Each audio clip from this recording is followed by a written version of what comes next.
अहो मॅडम, हिचं काय करायचं मला समजत नाही, असे ते म्हणाले.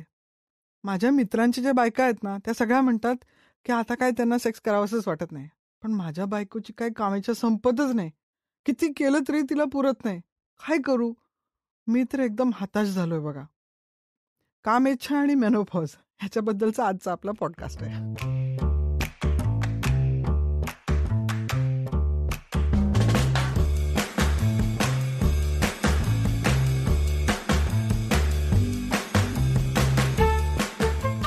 स्त्रियांचं आरोग्य, त्यातून त्यांचं लैंगिक आरोग्य, ह्याच्याबद्दल समाजामध्ये खूप समज आणि गैरसमज आहेत. ह्या गोष्टींबद्दल संवाद साधणं, मनमोकळेपणाने बोलणं आणि चर्चा करणं ही खूप गरज आहे.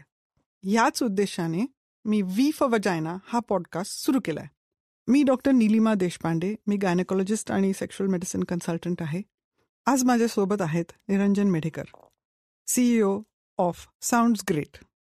मेनोपॉज दरम्यान बऱ्याच बायकांची कामेच्छा कमी होते.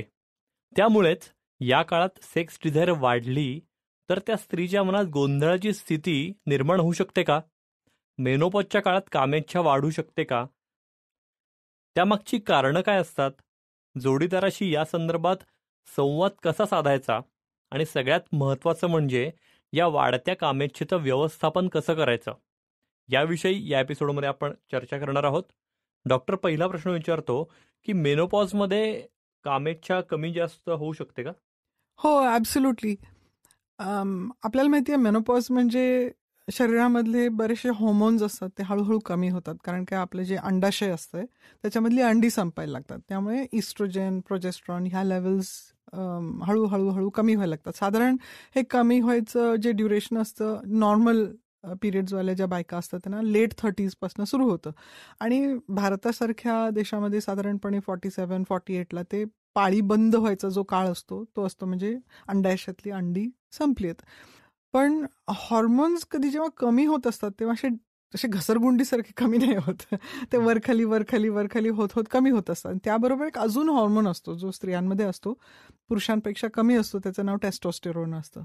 तर कामेच्छेशी रिलेटेड जे हॉर्मोन आहे ते जास्त करून आपण टेस्टोस्टेरोनला लेबल करतो. कारण आपलं सेक्स डिझायर आणि लस्ट वगैरे ह्या सगळ्या गोष्टी आपण पुरुषांशी जास्त लेबल केलं जातं की त्याच्यामध्ये टेस्टोस्टेरोन जास्त असतं म्हणून असं असतं वगैरे. तर स्त्रियांमध्ये काय होतं की ज्या वेळेला मेनोपॉज घडत असतं त्यावेळेला ह्या हॉर्मोन्सच्या वर खाली झाल्यामुळे आपल्या शरीरामधले काही द्रव्य चेंज होत असतात. त्याच्यामधलं एक महत्त्वाचं प्रोटीन आहे ज्याला आपण सेक्स हॉर्मोन बाइंडिंग ग्लोब्युलिन असं म्हणतो, त्याचं प्रमाणही कमी जास्त होत असतं. आणि हे जे प्रोटीन हे आपल्या रक्तात खूप महत्त्वाचं असतं कारण की वेगवेगळ्या हॉर्मोन्सला ते बाइंड करतं, पर्टिक्युलरली सेक्स हॉर्मोन्सला. त्याच्यापैकी एक सेक्स हॉर्मोन जो टेस्टोस्टेरोन आपण म्हणालो, जे फ्री टेस्टोस्टेरोन असतं आणि बाउंड टेस्टोस्टेरोन असतं, असे 2 प्रकारचे टेस्टोस्टेरोन असतात. त्याच्यापैकी सेक्स हॉर्मोन बाइंडिंग ग्लोब्युलिन हे त्या बाउंड टेस्टोस्टेरोनमध्ये अडकलेलं असतं.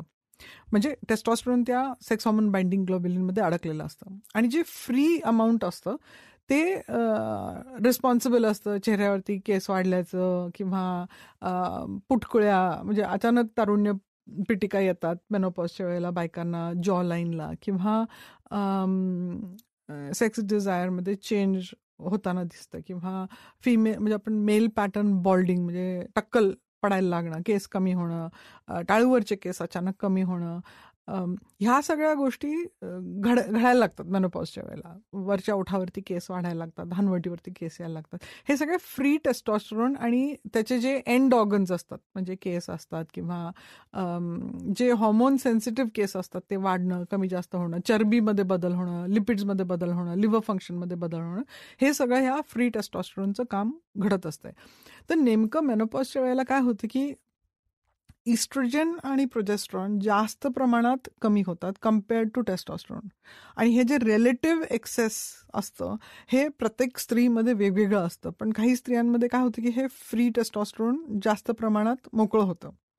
आणि त्याचं कारण असं होऊ शकतं की त्या स्त्रियांमध्ये मेनोपॉजच्या काळामध्ये साधारण 40 ते 50 मध्ये किंवा अर्ली 50s मध्ये असं त्यांना वाटू शकतं की आपल्याला जास्त सेक्शुअल इंटरेस्ट वाटतोय. आता डिझायर ह्याच्यामध्ये पण डेफिनेशन्स असतात की आपण डिझायरला किंवा लिबिडोला कसं डिफाईन करतो हे आपण पूर्वी एका पॉडकास्टमध्ये बोललेलो आहोत. पण लिबिडो म्हणजे काय असतं की आपल्या मनामध्ये सेक्सच्या विषयी विचार येणं किंवा सेक्सच्या विषयी विचार आल्यावरती त्याचं प्लॅनिंग करणं, कुठल्या आपल्या सोबतच्या व्यक्तीबरोबर किंवा आवडत्या व्यक्तीबरोबर किंवा एका रोमॅन्टिक असोसिएशनमध्ये सेक्सच्याबद्दल विचार करून त्याचं प्लॅनिंग करून त्याला एक्झिक्यूट करणं, ह्या गोष्टीला आपण लिबिडो म्हणतो. त्याची जी फ्रिक्वेन्सी असते ती आपण मेनोपॉजच्या वेळेला वाढलेली आपल्याला दिसू शकते. तर ह्याचं एक फक्त हॉर्मोनल नाही, तर एक बायोसायकोसोशल पण एक मॉडेल आहे. आपण पूर्वी पण ह्या मॉडेलबद्दल बोललोय आणि आता तर आपण सगळेच सेक्शुअल इश्यूज आहेत ह्या मॉडेल अंतर्गतच डिस्कस करतो. तर कधी कधी काय होतं की ह्या वयातल्या ज्या स्त्रिया असतात त्या कधी कधी विडोड असतात किंवा डिवोर्स्ड असतात, सेपरेटेड असतात. हे वय असं असतं की जेव्हा त्यांना सगळ्यात जास्त फायनान्शियल फ्रीडम आलेलं असतंय. हे वय असं पण असते की मुलं मोठी होऊन ते घरातनं बाहेर पडलेली असतात, युनिव्हर्सिटीला जातात, एज्युकेशन होत असतंय. त्यांच्या मैत्रिणींचा जो क्लास असतोय तो आता बदललेला असतो. बहुतेक ज्या स्त्रिया असतात ते एकमेक समवयीन असतात किंवा फायनान्शियली सिमिलर असतात, एज्युकेशनली कदाचित सिमिलर असतात, त्यांचे इंटरेस्ट सिमिलर वाटू शकतात किंवा काही हॉबीजमुळे एकत्र येतात. तर अशा वेळेला जेव्हा नवीन कपल्स तयार होतात, नवीन पार्टनरशिप्स तयार होतात, त्यावेळेला डिझायर परत अचानक वाढू शकते किंवा इंटरेस्टही वाढू शकतो. हा मग फक्त हॉर्मोन्सवरती अवलंबून असतो. हे आपल्याला रिसर्चमधनं माहिती आहे की मेनोपॉज झालं तरी आपल्याला जरी सिग्निफिकंट नंबर, एक मोठा नंबर असतो जे म्हणतात की नाही मला काहीच डिझायर नाही आहे, मला माझा डिझायर माझ्या नवऱ्यामुळे गेला. आता रिसेंटलीच एक कपल आले होते, ते सांगत होते की कसं माझी डिझायर कायम छानच होती पण माझा नवराच असला बावळट निघालाय, मला तो इतका नको वाटतो की माझं डिझायर गेलं, त्याच्यामुळे माझं डिझायर गेलं. किंवा माझं इतकं डिप्रेशन आहे, मला माझं डिझायर कंट्रोल करायला सकाळी 2-2 तास मेडिटेट करावं लागतं. असे काहीतरी मनामध्ये काहीतरी मिथ्स आणि मिसअंडरस्टँडिंग घेऊन जेव्हा स्त्रिया आपल्या पार्टनरशी बोलत नाहीत किंवा स्वतःच्या शरीराकडे बघायची जी टेंडन्सी असते ती जोपर्यंत ते अडॅप्ट करू शकत नाही तोपर्यंत ते कायम त्यांच्या डिझायरला किंवा त्यांच्या लिबिडोला ब्लेम करत राहतात किंवा त्याच्याबद्दल मनामध्ये गिल्ट घेऊन बसतात किंवा शेम घेऊन बसतात किंवा आपल्या पार्टनरला ब्लेम करतात, काय तो कसला युसलेस आहे, काय जमतच नाही त्याला. आणि आपल्याला हेही माहिती की कुठल्याही पार्टनरला खाली पाडून त्याचं लिंगावर ताठार करता येत नाही. लिंगाची ताठारपणा त्याला उचलण्यातच असते, त्याला घालून पाडून बोलण्यात कधीच नसते. तर हे जे टेन्शन किंवा जे ट्रबल्स असतात मेनोपॉजला येणारे, हे सगळे ह्या डिझायर चेंजेससाठी रिस्पॉन्सिबल असतात. एक अजून इन्फ्लुएन्स असा असतो कल्चरचा, की आपल्याकडे कल्चरल नॉर्मच अशी आहे की मोठ्या झालेल्या बायकांना डिझायर असू नये, बरोबर, किंवा ती डिस्प्ले करायला नाही पाहिजे. त्यामुळे असे सपोज कुठली स्त्री असली, जर तिचं डिझायर नॉर्मल असलं आणि तरी ती ज्या बायकांमध्ये कंपनी ठेवते त्या सगळ्या अशा असल्या की आता काहीच करत, आता काय झालं, आपली 40शी लागली, जाऊया बाबा आपण इकडे देवधर्माला, इकडे आज हे पिलग्रिमेज केलं, ते पिलग्रिमेज केलं, जाऊ दे बाबा ह्या गोष्टीला कसं काय हँडल करायचं, मग हिला गिल्ट वाटू लागतं. तर माझ्याकडे असे पण पेशंट्स आहेत जे त्यांच्या रिलेशनशिप मध्ये पटत नाही आणि इतकी वर्ष सहन केलं, आता मला घटस्फोट नकोय पण मला ह्या व्यक्तीबरोबर राहायचं नाही, तर मी आपलं राहणार आहे आणि मला हवं तसं मला माझं फिरणं, माझे छंद मी एंटरटेन करणार, पण माझी कामेच्छा स्ट्रॉंग आहे, त्याला कसं सॅटिस्फाय करायचं, म्हणून मला सेक्स टॉय पाहिजे किंवा म्हणून मला एक बॉयफ्रेंड पाहिजे किंवा म्हणून मला एक असं प्ले बॉय टाईप कोणीतरी पाहिजे जे माझे डिझायर्स किंवा माझी कामेच्छा पूर्ण करू शकते. आणि खूप फ्रिक्वेंट नाही आहे, महिन्यातनं 2दा झालं तरी मी समाधानी आहे. त्यामुळे आपली कामेच्छा जास्त काय आणि कमी काय ह्याला जज करणारं दुसरं कोणी असू शकत नाही, कारण काय सेक्समध्ये स्टँडर्ड्स नसतात, बरोबर, काही अचीव्ह करण्यासाठी नसतं. जे तुमच्यासाठी नॉर्मल असतं ते नॉर्मलच असतं, जे तुम्ही अनुभव करत असता ते तुमच्यासाठी नॉर्मलच असतं आणि त्याला ऍक्सेप्ट करण्यामध्येच सगळ्यात जास्त आनंद असतो. राईट.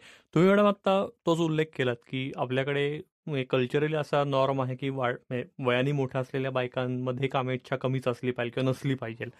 तर त्याच्यामुळे जो बायकांना गिल्ट येतो का, आणि या संदर्भात असा काही गिल्ट असेल आणि जर पार्टनर अवेलेबल असेल तर त्याच्यासोबत हे कम्युनिकेशन नेमकं कसं करायचं? हा अगदी कठीण प्रश्न एवढ्याकरता आहे की बहुतेक रिलेशनशिप्समध्ये ना आपण एक नवीन रिलेशनशिपचा फायदा काय असतो माहिती का, की आपल्या सवयी फिक्स्ड असतात. हो. आपण स्वतःला आणि समोरच्या व्यक्तीला मोल्ड करू शकतो. एक ऑपॉर्च्युनिटी असते मोल्डिंगची, कारण का आपण एकमेकांना पूर्णपणे ओळखलेलो नसतो. त्यामुळे आपण स्वतःमध्ये बदल घडवू शकतो. लॉंग टर्म रिलेशनशिप्समध्ये काय होतं की आपण एकमेकांना खूप जास्त ओळखतो हम्म. आणि ती जी फॅमिलिअरिटी असते त्यामुळे आपण एकमेकांना हर्ट करण्यामध्ये पण स्मार्ट झालेलो असतो. बरोबर सपोज कोणाचं कोणाबरोबर रिलेशनशिप असलं आणि आपल्याला त्या व्यक्तीला काय लागतं हे हम्म. समजत असलं तर आपण बरोबर त्या पर्सनला तिथे टीका करून त्याचे धज्जा काढू शकतो. बरोबर. आणि असं केल्यामुळे ज्या आपल्या वाईट सवय ठरतात त्या कारणीभूत ठरतात रिलेशनशिपमध्ये कम्युनिकेशन कमी होण्यासाठी. आता त्याच कपलबद्दल मी सांगते, ते कम्युनिकेट करू शकत नाहीत. हा फंडामेंटल इश्यू आहे. हम्म. हा फंडामेंटल इश्यू नाही आहे की तिला सेक्शुअल डिझायर आहे किंवा त्याला इरेक्टाईल डिस्फंक्शन आहे. ते तिचं लॉस ऑफ डिझायर किंवा त्याचं इरेक्टाईल डिस्फंक्शन त्यांच्या लॅक ऑफ कम्युनिकेशनमुळे आहे, त्यांच्या इनफ्लेक्सिबिलिटीमुळे आहे. आपली जी पर्सनॅलिटी असते खूप कंट्रोलिंग पर्सनॅलिटी एकाची आहे आणि दुसऱ्याची खूपच सौम्य आहे. हम्म. आणि एस्पेशली जर ती पुरुषाची असली आणि तो कायमच नमता घेत असला आणि कुठल्याच गोष्टीमध्ये चार्ज घेत असला, कुठल्याच गोष्टीमध्ये रिस्पॉन्सिबिलिटी घेत नसला, तर ती स्त्री सगळं करत असते आणि त्याच्यामुळे तिची जी चिडचिड होते किंवा तिला जो राग आलेला असतो तर ती कन्सील नाही करू शकत. त्या रागाचा जो दुसरा साईड असतो तो डिप्रेशनचा असतो, सोशल अँझायटीचा असतो, विड्रॉलचा असतो. मग ती सगळ्याच गोष्टींमधून स्वतःला विड्रॉ करते, इन्क्लुडिंग सेक्स. हम्म. आणि अशा जे डायनॅमिक्स असतात, रिलेशनशिप डायनॅमिक्स, ते कारणीभूत ठरतात की मला डिझायर खूप हाय आहे, मी आधीच तुझ्याशी नीट बोलू शकत नाही, तर मी तुला काय सांगणार, तुझा काय उपयोग मला. तर मनामध्ये आपण जुली आणि जॉन गॉटमनचे जे रिसर्च आहे कपल्सवरती, त्याच्यावरनं आपल्याला माहिती की जेव्हा राग, तिरस्कार, ब्लेम, गिल्ट, क्रिटिसिझम ह्या गोष्टी जेव्हा कुठल्याही रिलेशनशिपमध्ये येतात तर त्या रिलेशनशिपच्या ब्रेकडाऊनसाठी ते कारणीभूत ठरतात. बरोबर. म्हणजे तुम्ही म्हणताय तसं हे या सायकोलॉजिकल कारणांमुळे पण ऍक्च्युअल इरेक्टाईल डिस्फंक्शन किंवा लॅक ऑफ डिझायर हे होऊ शकतं. Absolutely, absolutely. आता सपोज ह्याच पेशंटचा जर विचार केला तर ती ज्या पद्धतीने तिच्या नवऱ्याला वागवते आणि तिची ही सवय झाली आहे, तो सारखंच, ते दोघं एका बिझनेसमध्ये आहेत, ती खूप कंट्रोलिंग आहे, तो खूप अडजस्टिंग आहे, त्यांच्या नॅचरल डिफरन्सेसला एक्सप्लॉइट होण्याची जागा नाही आहे त्या बिझनेसमध्ये किंवा त्या बिझनेस रिलेशनशिपमध्ये. आणि तेच जेव्हा ते पर्सनली घरी घेऊन येतात तर तेच डायनामिक्स कॉन्स्टंटली प्ले आउट होत असते कंट्रोलिंग बिहेवियरचं. आणि हे त्यांना दिसत नसतंय की कारण की ते खूप वर्षांवरती घडलेलं असतंय की त्याचं इरेक्टाईल डिस्फंक्शन ही लॉस ऑफ डिझायर तुझ्या वागण्यामुळे आहे. राईट. पण हे ती स्त्री समजून घेऊ समजू शकत नाही शकत ती, कारण तिच्या मनामध्ये असतं, तिला फक्त मागचं इमिजिएट झालेलं बघ, त्यांनी ना असंच केलं, त्याला हे एवढं पण जमलं नाही, तो नीट बोललाच नाही कस्टमर बरोबर, मग असं नाही केलं तर मला सगळं करावं लागतं, मला का सगळं करावं लागतं. हे असे हट्ट घेऊन जेव्हा बसतात तेव्हा ते विसरतात की ऍक्च्युली तुमचा हट्ट सुरू कधी झाला होता. तुमचा हट्ट हा जो की मलाच सगळं करायला लागतं, तुम्ही करायला लागल्यामुळे 15 वर्षापूर्वी जेव्हा तुमची सुरुवात झाली होती नात्याची, तेव्हा तुम्ही उगीच मला सगळं करायचं, मला सगळं करायचं, तुम्ही फेवर म्हणून सुरुवात केली, तुमच्या नवऱ्याला काही करूच दिलं नाही, तो मामाच बॉय होता तेव्हा. तर मे बी सासूमुळे किंवा दुसऱ्या कल्चरल इन्फ्लुएन्सेसमुळे तुम्ही होल केअर गिव्हर झालात त्या पर्सनसाठी. आणि आता तुम्ही असं आणि आता तुम्ही एक्सपेक्ट करता की सडनली त्यांनी त्याचं आणि स्वतःचं तुमचं व्यक्तिमत्व तसंच राहिलं, पण त्यांनी त्याचं व्यक्तिमत्व बदलून त्यांनी कुठलं तरी चॉकलेट बॉक्स हिरो व्हावं, तर ते शक्य नाहीये. अचानक कोणी मिल्जन हिरो होत नाही. त्याला आधीपासनं तसं स्टेज किंवा प्लॅटफॉर्म दिलं तर लोक तशी वागतात. आपण खूप जुनी एक म्हण आहे, इंग्लिशची म्हण आहे की people rise up to the expectations you place upon them. मग आपण जर चांगला कोणाकडनं एक्सपेक्ट करणार असलो तर ते प्रयत्न करतात ते अचीव्ह करायचं. खरंय. तर मॅडम आपण या म्हणजे मेनोपॉज दरम्यान वाढलेल्या कामेच्छेबद्दल बोलतोय, तर कुठल्या ठराविक व्यायाम प्रकारांमुळे किंवा छंदांच्या माध्यमातून लक्ष दुसरीकडे केंद्रित केल्यामुळे या कामेच्छेचं व्यवस्थापन करता येऊ शकतं? म्हणजे बऱ्याचदा ते एज पण असं असतं की काही बायकांची कदाचित रिटायरमेंट असेल, त्यामुळे जो मोकळा वेळ मिळतो तेव्हा करायलाच काही नाहीये आणि त्याच्यामुळे पण हे थॉट्स वाढतात किंवा ऍक्च्युअल डिझायर वाढते, असं पण होऊ शकतं. असं मी कमी बघितलंय की वेळ मिळालाय म्हणून डिझायर वाढलंय. हम्म. त्याला काहीतरी ट्रिगर लागतं. स्पॉन्टेनियस डिझायर हा टेस्टॉस्टेरोनचा जरी भाग असला तरी ऍक्च्युअल रिलेटिव्ह अमाऊंट ऑफ टेस्टॉस्टेरोन स्त्रियांमध्ये तरी कमीच असतं. 1/10 असतं पुरुषांमध्ये आहे जेवढं. त्या वयात सुद्धा पुरुषांचं सुद्धा टेस्टॉस्टेरोन कमी होत असतंय, पण स्त्रियांचं 1/10च असतंय. मग तरी सुद्धा त्यांच्या मनामध्ये जे विचार येत असतात त्यांना एंटरटेन करायला असा काय खूप वेळेचा प्रश्न असतो असं नाही. सर्कमस्टॅन्शियल प्रॉब्लेम जास्त असायची शक्यता असते. तर असं आपण बघतो स्त्रियांमध्ये की त्यांचं जे सेक्शुअल डिझायर असतं ते रिस्पॉन्सिव्ह असतं. म्हणजे त्यांना करेक्ट प्रॉक्सिमिटी, करेक्ट पार्टनरची अवेलेबिलिटी, करेक्ट ऑपॉर्च्युनिटी आणि अवेलेबिलिटी ह्या सगळ्या गोष्टी जेव्हा फुलफिल होतात तेव्हा त्यांची डिझायर जास्त फुलते. एकटेपणाने कुठल्या स्त्रीला उगीच डिझायर होत नाही. ती कंडिशन वेगळी आहे. त्याला एक वेगळं मेडिकल नाव आहे ज्याला आपण पर्सिस्टंट जेनिटल अराउजल डिसऑर्डर असं म्हणतो. की सारखं जे आपले लिंग असतात, वल्वा असतं, वजाना असतं, क्लिटरी असतं, तिथे ब्लड फ्लो वाढल्यामुळे किंवा तिकडचे नर्व्स इरिटेट झाल्यामुळे कॉन्स्टंटली अराउजलचं सेन्सेशन असते आणि ते मॅस्टरबेट केल्याशिवाय रिलीव्ह होत नाही. पण त्याचा ऍक्च्युली त्या स्त्रीला त्रास होत असतो. ते प्लेजरेबल नसतं म्हणून त्याला अराउजल डिसऑर्डर असं म्हणलंय. सो हे दोन वेगळे कंडिशन. जी पहिली कंडिशन तुम्ही म्हणालात की फावल्या वेळात काय करायचं म्हणून आपण सेक्सचा विचार करूया, अशा स्त्रिया नाही करत. रेअर असते. मे बी काही असतील आजकालच्या ऑनलाईन आपले स्क्रीन अडिक्शन म्हणा किंवा पॉर्न अडिक्शन स्त्रियांमध्ये पण होत असते. तर इरॉटिकाचं किंवा पॉर्न बघायचं जे अडिक्शन असते ते स्त्रियांमध्ये कदाचित घडू शकते की मला आता खूप वेळ आहे तर मी काय करू. पण युजली ते गोल ओरिएंटेड असते की हा मी पुढचा जो माझा प्रियकर आहे त्याला भेटीन तेव्हा त्याला काय सांगेन करायला म्हणून मी हे बघते. बरोबर. नुसतंच वाचायचं म्हणून स्त्रिया युजली नाही वाचत पुरुषांसारखे. पुरुषांचा गोल युजली कसं मॅस्टरबेट करायचं, इजॅक्युलेट करायचं. सो ऑर्गॅझम हा गोल असतो. तसं स्त्रियांमध्ये कमी असतं. जर ते ऑर्गॅझमची प्रॅक्टिस करत असले, फॉर एक्झाम्पल जसं मी प्रिस्क्राईब करते मेनोपॉजमध्ये बायकांनी ऑर्गॅझमिक व्हावं, ते ऑर्गॅझम्स होणं किंवा न होणं हे त्यांच्या कार्डिओव्हॅस्क्युलर फिटनेसचं एक चिन्ह असू शकतो, त्यांच्या एंडोक्राईन फिटनेस, हॉर्मोन फिटनेसचं एक चिन्ह असू शकतं. तर जेव्हा ते ऑर्गॅझमिक होतात तेव्हा त्यांच्या शरीरामध्ये असे बदल घडत असतात ज्याच्यामुळे त्यांचे मेनोपॉजचे सिम्पटम्स रिलीव्ह होतात किंवा वजायनल लुब्रिकेशन वाढतं किंवा क्लिटरसची हेल्थ मेंटेन होते. तर ते करत असताना सपोज त्यांना पॉर्नची मदत लागली तर ते यूज करतात. उगीच बघायचं म्हणून पॉर्न फार कमी बायका करतात. असतात काही पण प्रमाण खूप कमी आहे कम्पेअर्ड टू मेन. मग ज्या बायकांना ते दुसरं डिसऑर्डर असतं पर्सिस्टंट जेनिटल अराउजल डिसऑर्डर, ते आपल्याला एक मेडिकल आजार म्हणून ट्रीटमेंट, इन्व्हेस्टिगेशन आणि ट्रीटमेंट करावी लागते. पहिली जी स्थिती आपण बोललो ती डिसऑर्डर नाही आहे, तो आजार नाही आहे.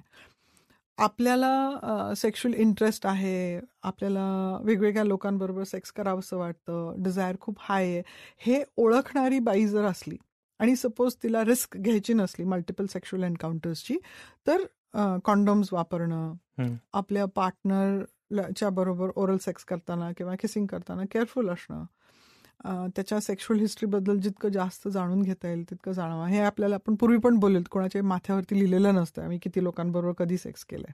बरोबर. त्यामुळे कुठल्याही स्त्रीनी सेक्स करताना स्वतःला प्रोटेक्ट करणं तितकंच गरजेचं आहे. कारण की कुठलंही जे इन्फेक्शन असतं, सेक्शुअली ट्रान्समिटेड इन्फेक्शन, ते स्त्रियांमध्ये जास्त भरतं, पोटात पटकन पसरतं किंवा त्याचे जे लॉंग टर्म इफेक्ट्स असतात ते स्त्रियांमध्ये जास्त दिसून येतात. तर आणि सपोज ती अजून मेन्स्ट्रुएटिंग असली तर प्रेग्नन्सीची पण रिस्क असते. त्यामुळे कॉन्ट्रासेप्शन आणि सेक्शुअली ट्रान्समिटेड इन्फेक्शन्स हे दोन्ही गोष्टी प्रिव्हेंट करण्यामध्ये जे काय करावं लागतं ते जाणीवपूर्वक करावं. आपली जी डिझायर लेवल आहे किंवा ऑर्गॅझमची जी कपॅसिटी आहे ती ओळखायला, स्वतःला ओळखायला, स्वतःचे नीड्स ओळखायला सेक्स टॉयचा वापर करणं किंवा वजायनल लुब्रिकंट्स, मॉइश्चरायझर्स आणि वजायनल इस्ट्रोजनचा वापर करणं ॲब्सोल्युटली ॲक्सेप्टेबल आहे. आणि आपल्या डॉक्टर्सशी बोलून पण करता येतं, आपल्या गायनेकॉलॉजिस्ट, सेक्स थेरपिस्टशी बोलून पण ते एक्सप्लोर करता येतं. ॲक्च्युली हा काळ खूप चांगला आहे स्वतःला ओळखून घ्यायचा, स्वतःचे सेक्शुअल नीड्स आणि प्रेफरन्सेस ओळखून घ्यायचा. जर त्या बायका एकट्या असल्या तर अजून चांगलं आहे. जर ते रिलेशनशिपमध्ये असले आणि रिलेशनशिप खूप छान असलं, कारण असे पण कपल्स आहेत की रिलेशनशिप खूपच छान आहे, पण ह्या हॉर्मोन्सच्या गोंधळामध्ये ते रिलेशनशिप परत कसं जुळवायचं ह्याच्यामध्ये गोंधळ असतो.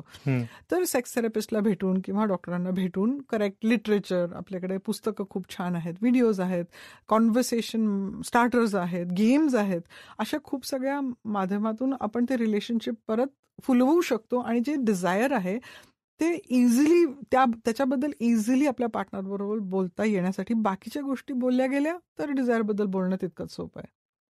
तुम्ही फॉर एक्झाम्पल तुमच्या फायनान्शियल बद्दल इझिली नसलं बोलू शकत तर तुम्ही सेक्स बद्दल कसं बोलणार?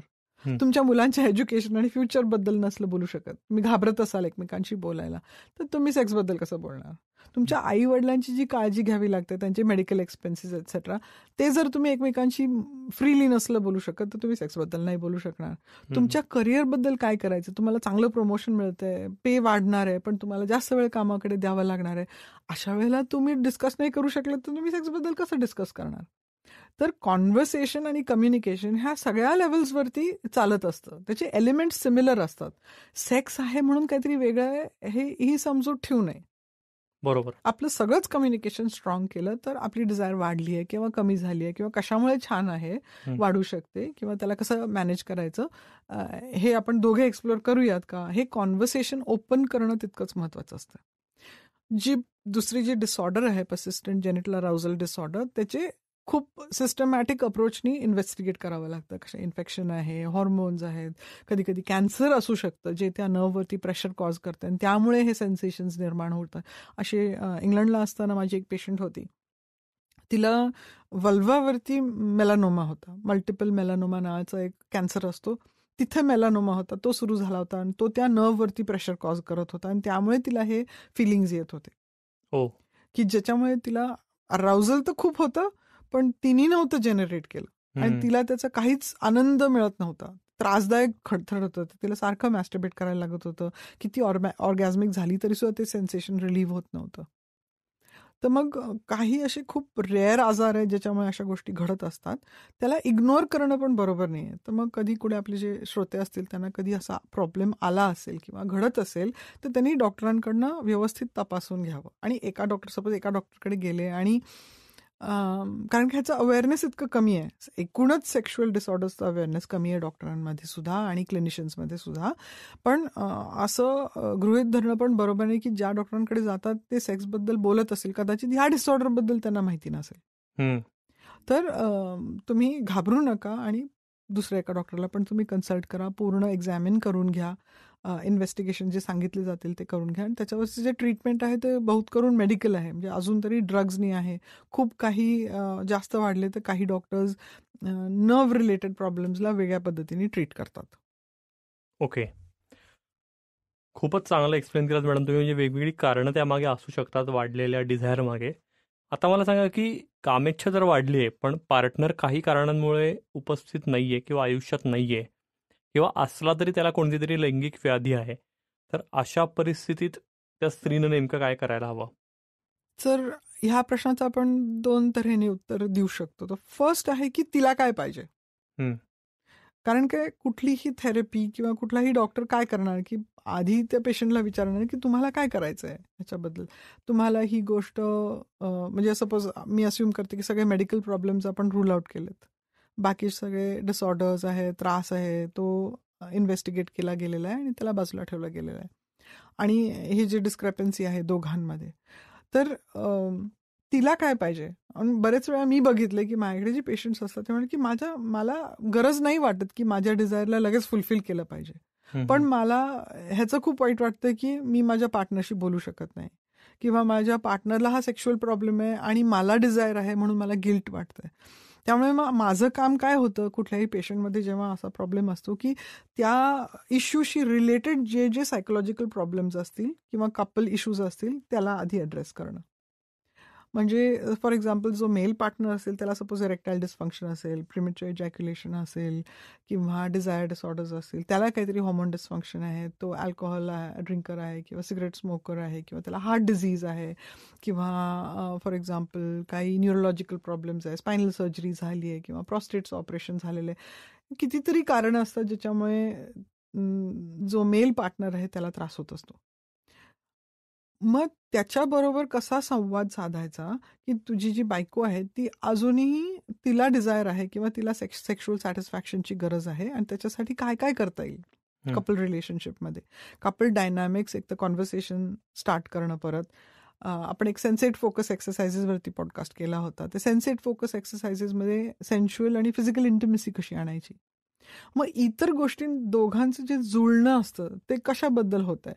ते तुमच्या एक्सपिरियन्शियल इंटिमेसीमुळे होतंय का, इंटेलेक्च्युअल इंटिमेसीमुळे होतंय का, तुम्ही वेगवेगळ्या मेमरीज क्रिएट करताय त्याच्यामुळे होतंय. कुठल्या सब्जेक्टला घेऊन तुम्ही एकमेकांबरोबर जास्त वेळ घालवू शकता आणि एकमेकांना ऍक्सेप्ट करू शकता आणि एंटरटेन करू शकता. मग ह्या गोष्टीचं काउन्सिलिंग होतंय आणि दोघांनाही मॅस्टरबेटरी एक्सरसाइजेस शिकवणं. कारण म्युच्युअल मॅस्टरबेशन ऍक्च्युली खूप कॉमन आहे सोसायटीमध्ये. कारण की आपल्याला माहिती की सेक्शुअल प्रॉब्लेम्स ऑलमोस्ट 50-60% कपल्सना असतात, पण थेरपिस्ट पर्यंत पोहोचणारे 5% कमी असतात कपल्स. म्हणजे ऑलमोस्ट 40-45% जे लोक असतात त्यांचे प्रॉब्लेम झेलतच असतात ना. इधर चांगल्या किंवा वाईट कम्युनिकेशनमध्ये ते अडकलेले असतात. जे चांगल्या कम्युनिकेशनमध्ये अडकलेले असतात ते थोडेफार आनंदी असतात, कारण काय ते ऍडजस्ट करून घेत असतात त्यांच्या प्रॉब्लेमला. काही नाही तर म्युच्युअल मॅस्टरबेशननी एंटरटेन करत असतात, काही नाही तर एकमेकांचं जे प्रेम असतं त्याच्यावरनं ते आयुष्य बिल्ड करत असतात. काहीतरी फ्युचर असतं जे त्याला अँकर करत असतात. मे बी मुलं असतील किंवा पेरेंट्स असतील किंवा त्यांचे जे फायनान्शियल गोल्स असतील, करिअर गोल्स असतील, ह्याच्यामुळे ते एकत्र असतात, एकमेकांना सपोर्ट करत असतात. तर आपल्याला कसलं रिलेशनशिप हवंय ह्या दोघांकडनं वधवून मग त्यांना त्या ट्रॅकवरती आणून देणं हे एक काम ठरतंय. आता जो दुसरा प्रॉब्लेम आहे तो आहे की ती स्त्री एकटी आहे किंवा अशा पार्टनर बरोबर आहे ज्याला काही घेणं देणं नाहीये तिच्या सेन्शुअलिटी किंवा सेक्शुअलिटीची. मग माझं काम काय ठरतं की तिला विचारणं की जे सेल्फ लव्ह आहे किंवा सेल्फ एक्सप्रेशन आहे त्याच्यामध्ये ती कशी कॉन्फिडंट होऊ शकते, त्याला कशी ती ऍक्सेप्ट करून पुढे जाऊ शकते. मग त्याचं जे ट्रेनिंग आहे ते तिला सेल्फ ऍक्सेप्टन्समध्ये, सेल्फ लव्हमध्ये, सेल्फ केअरमध्ये कसं गुंतवायचं. आणि मग मॅस्टरबेटरी ट्रेनिंग त्याच्यामध्ये इम्पॉर्टंट ठरतं. सेक्स टॉईज इम्पॉर्टंट ठरतात, लुब्रिकेशन इम्पॉर्टंट ठरतं. मग तिचे मेनोपॉजल सिम्पटम्सला रिलीव्ह करणं महत्त्वाचं ठरतं. जर ती अनिमिक असली किंवा थायरॉइड डिस्फंक्शन असलं ह्या गोष्टीला ट्रीट करणं ठरतं. सो एक 360 डिग्री अप्रोच खूप महत्त्वाचा ठरतो कुठल्याही कपल किंवा इंडिव्हिज्युअलशी काम करताना. कपलसाठी ते थोडं जास्त कॉम्प्लिकेटेड होतं कारण का आपण 2 व्यक्तींबरोबर काम करत असतो आणि फक्त व्यक्ती नाही तर त्यांचं जे सोशल रेप्रेझेंटेशन असतं त्याच्यावरती पण आपण काम करत असतो. कुठेही ते सोशल ऍक्टिव्हिटी करायला गेलं तरी कपल म्हणून असतात आणि त्यांच्यामध्ये जर भांडण होत आहे हे तर लगेच कळतं. तुम्हाला आपल्याला माहिती आहे, आपण कधी लग्नामध्ये किंवा अशा गॅदरिंगमध्ये बसून पीपल वॉचिंग केलं की कळतं हा ह्यांचं दोघांचं छान जुळतंय. असं साधं 2 आजी आजोबांबरोबर सोबत शेजारी बसलं तरी खाण्यावरती पडतात असे कॉमेंट्स. त्यांचं ना छान जमलंय बघा, ह्यांचं काय खरं नाही ना, हे बघाच ह्याचा तर घटस्फोटच होतो बघा पुढच्या 6 महिन्यात, असे कॉमेंट्स आपल्याला ऐकायला मिळतात. ह्याचा अर्थ काय की कपल सेल्फ एस्टीम खूप महत्वाची आहे. ती रिबिल्ड करणं कुठल्याही आपल्या चॅलेंजिंग टाइम्स असतात आयुष्यामध्ये आणि ते स्त्रियांच्या बाबतीत जास्त फ्रिक्वेंटली घडतात. ॲडोलेसन्स आहे, प्युबर्टी, मग प्रेग्नन्सी आहे, लॅक्टेशन आहे आणि मेनोपॉज आहे, एजिंग आहे. या सगळ्या फेजेसमध्ये ज्या स्त्रीला जावं लागतं ते सगळे चॅलेंजेस असतात जिथे कपल सेल्फ एस्टीम परत रिबिल्ड करावं लागतं. तर ती एक स्टेप बाय स्टेप प्रोसेस असते ती. असं आणि हे मी स्पेसिफिकली एवढ्याकरता म्हणते की माझ्याकडे खूप बायका येतात, अहो मला ह्याच्याकरता गोळी द्या ना. इतकं सोपं असलं असतं तर जग किती सुखी असलं असतं आणि सगळे फार्मास्युटिकल कंपनीज आहेत त्याच्यापेक्षा जास्त श्रीमंत असले असते. मॅडम, एक शेवटचा प्रश्न, म्हणजे अचानक वाढलेल्या कामेच्छेमुळे त्रास होतोय हे ओळखत गायनेकॉलॉजिस्ट किंवा सेक्स थेरपिस्टकडे जायचं योग्य टायमिंग कोणतं? युजली आपण जेव्हा कुठल्याही डिसऑर्डर किंवा डिस्फंक्शनचं डेफिनेशन बघतो, मेडिकल डेफिनेशन, त्याचं साधारणपणे 6 मंथचं ड्युरेशन सांगितलेलं असतं की कुठलाही प्रॉब्लेम 6 महिने टिकून आहे, बदलत नाही आहे किंवा आपल्या स्वतःच्या प्रयत्नांमुळे त्याच्यामध्ये काही फरक पडला नाही. आता तो आपल्या क्वालिटी ऑफ लाईफवरती त्याचा परिणाम होतोय, आपल्या विचारांवरती परिणाम होतोय, आपण काम करू शकत नाही, आपण फोकस करू शकत नाही, आपल्या रिलेशनशिप्सवरती परिणाम होतोय, तर तो एक करेक्ट टाइम आहे कुठल्याही क्लिनिशियनकडनं हेल्प घ्यायचा. काही स्त्रिया 6 महिने वाट बघू शकत नाही, ज्यांचं डिसऑर्डर खूप सिव्हिअर असतं आणि खूप त्रास होत असतो. तर तुम्हाला किती त्रास होते त्या गोष्टीचं त्याच्यावरती पण अवलंबून असते. तुम्हाला कुठल्या गोष्टीचा खूप जास्त प्रमाणात त्रास होतोय, मानसिक, शारीरिक, तुमच्या रिलेशनशिपवरती, तुमच्या कामावरती परिणाम होतोय, तर तुम्ही लवकर ट्रीटमेंट घेणं योग्य आहे. मग तर तुम्ही 6 महिने वाट बघायची गरज नाहीये. करेक्ट. मेनोपॉज दरम्यानची कामेच्छा हा खरोखर महत्त्वाचा पण तितकाच दुर्लक्षित विषय आहे, हे तुमच्याशी आत्ता डिस्कशन केल्यावर कळलं. त्यामुळे सगळ्या श्रोत्यांनाही अपील आहे की तुम्हालाही अशी कुठली समस्या भेडसावत असेल तर त्याच्यावर नक्की विचार करा, आपल्या पार्टनरशी संवाद साधा आणि विनासंकोच तुमच्या डॉक्टरांना, फॅमिली डॉक्टरांना आधी आणि त्यांच्या रेफरन्सनी गायनेकॉलॉजिस्ट, सेक्स थेरपिस्ट यांना अप्रोच व्हा आणि त्याचं वेळीच निदान करून घ्या. कारण या वाढलेल्या कामेच्छेमागे अनेक कारणंही असू शकतात, काही गंभीर स्वरूपाची कदाचित असू शकतात. त्यामुळे त्याचं वेळीच निदान करणं हे खूप आवश्यक आहे. आणि सगळ्यात महत्त्वाचं म्हणजे की वाढलेल्या वयामुळे सेक्स कमी करायचा याला कुठलाही आधार नाही आहे शास्त्रीय. त्यामुळे त्याच्यामुळे विनाकारण संकोच किंवा गिल्ट हा मनात आणणं सोडून द्यायला पाहिजे. भेटूया पुढच्या एपिसोडमध्ये अशाच आणखी एखाद्या महत्त्वाच्या इंटरेस्टिंग विषयावर डिस्कशन करायला. ऐकत रहा V for vagina podcast. Disclaimer. This podcast is for general information purposes only. It does not constitute the practice of medicine, nursing, or other professional healthcare services, including the giving of medical advice. No doctor-patient relationship is formed. The use of this information and the materials linked to this podcast is at the user's or listener's own risk. The content on this podcast is not intended to be a substitute for professional medical advice, diagnosis, or treatment.